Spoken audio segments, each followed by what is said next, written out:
c'est l'heure à présent de votre billet d'humeur. Thibaut Vidal, vous nous parlez d'un jeu vidéo. Exactement, d'un jeu vidéo. Ce qui est cool, c'est que ça permet un peu de teaser ma prochaine chronique qui sera dans une petite heure où on va parler justement des sorties des jeux vidéo. Mais là, c'est un jeu bien particulier, ça s'appelle Behind Every Great One. Et dans ce jeu, on va interpréter une femme au foyer. Alors si ce jeu a été fait, si toute une équipe s'est mise dessus pour le faire, c'est pour une bonne raison. Essayer de mettre en avant un problème de société qui est l'angoisse du surmenage domestique. Et en fait, Victorine, qui est le nom de la femme au foyer qu'on interprète, a un mari qui travaille, rentre et analyse tout ce qui ne va pas ou semble pour lui ne pas aller. Les plantes n'ont pas été arrosées, la salle de bain sent mauvais, il y a de la vaisselle qui traîne.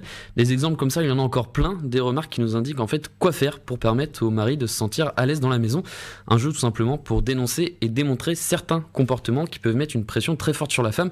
Et ce qui est cool, en fait, c'est la réaction des gens sur une vidéo qui a été réalisée sur le jeu. Vraiment, il y a des commentaires assez constructifs qui permettent, en plus de redonner espoir en l'humanité, de créer le débat, susciter l'échange. Alors je vais vous donner quelques exemples. Par exemple, les femmes au foyer, vous commencez à nous gonfler, à vous victimiser. Personne vous a forcé à pondre des morveux et personne vous force à ne pas travailler. Le ménage, tout le monde le fait et vos gosses, on ne va pas s'en occuper à vos places. Quelle horreur ça doit être de passer son temps à la maison à prendre 15 minutes pour nettoyer, 5 minutes à arroser les plantes, 10 minutes à cuisiner et s'occuper du gosse quand il n'est pas à l'école, quand le mari passe son temps à tirer au flanc au chantier dès 5h du matin à 18h du soir. J'imagine même pas la pression que ça doit être d'avoir littéralement tout au plus 4-5 heures de tâches ménagères puis de remplir le reste de son temps à regarder la télé. C'est pertinent. En même temps, si cette insulte peu valorisante fait mal son boulot chez elle ou dans son bureau, il y aura toujours quelqu'un pour le lui rappeler. Ce n'est pas que ce soit une femme le problème, mais bien que ce soit une incapable. Boum, sacré punchline. Comme dirait le bon tonton Michel, qui est une source très inspirante de citations cultes et dignes du cinéma d'auteur. Et ceux qui ont fait le jeu, ils devaient encore avoir leur ranina. Merci tonton. J'ai une amie qui me dit que si les hommes avaient leurs règles, on aurait une semaine de congé par mois. Elle a probablement raison, surtout quand tu vois tous les avantages qu'on a. C'est cool, on a quand même des salaires plus élevés vu que la rémunération des femmes est inférieure de 16% à celui des hommes dans l'Union européenne. Dans certains pays, ça peut monter jusqu'à 35%. On a aussi des meilleures pensions vu que les droits à la retraite des femmes sont inférieurs de 40% en moyenne en Europe. En Belgique, en moyenne, une femme aura une différence de 613 euros brut par mois pour sa pension.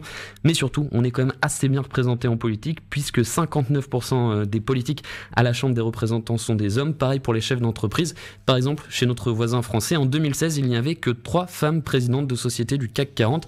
Alors je vais mentir à personne, je suis très content d'être un homme, déjà pour pouvoir faire pipi à peu près où je veux, mais surtout, je n'ai pas toute la pression sociale de devoir avoir un enfant, je me fais pas siffler dans la rue, et surtout, mon corps est vu par 3/4 de la population comme le mien, et pas juste comme un objet. Bon, vous doutez, je vais pas tous les énumérer parce qu'il y en a encore plein d'autres, mais ce qui est grave, en fait, dans l'histoire, c'est qu'un jeu a dû être créé pour mettre en avant la situation et que ça ait fait un débat, alors que le problème, en soi, c'est pas le jeu. À la fin, s'il y a un jeu, c'est parce qu'il y a un problème. Alors, est-ce qu'enfin, on débat du jeu, on essaye enfin de se mobiliser pour changer les choses? Le problème, c'est qu'on s'arrête trop souvent sur la forme pour éviter de traiter le fond. Voilà, c'était le billet d'humeur du matin de Thibaut Vidal.